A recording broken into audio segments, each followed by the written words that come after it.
Some parents now say they feel overwhelmed by the demands of the impending resumption of learning in the country. The parents say they have been forced to move their children between schools as learning institutions continue to make last-ditch efforts to meet COVID-19 guidelines. The parents expressed their concerns even as public school teachers reported back to work on Monday. Customil is among some 124 private schools that have been forced to shut operations as the effects of COVID-19 continues to bite learning institutions. For Mama Maya, the closure of Customil has meant that she must find a new school for her daughter, a decision she says will force her to part with more money. The other headache is just thinking about uniforms, multiple pairs of uniforms, new books, thinking about how she will socialize with a new friend.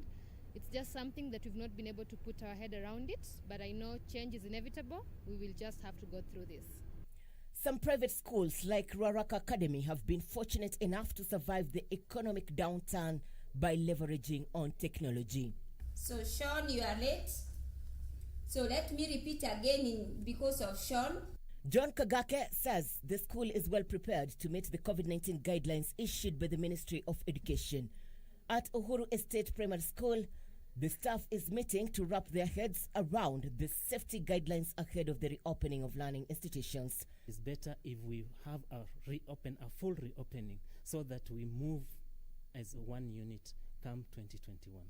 At Huruma Girls High School, teachers heeded the government's directive, turning up in school just like thousands of their colleagues countrywide. In Moranga, the management of St. Joseph de Waka School says it is keen on social distancing.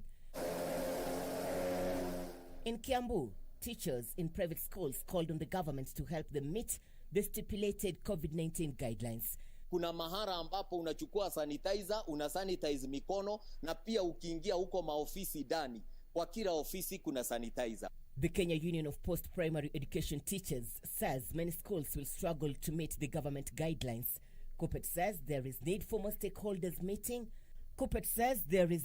stakeholders engagement to ensure there is a seamless resumption of learning in the country. Studies conducted earlier by varied organizations argued that delay in reopening of schools will end the spread of COVID-19 and save lives.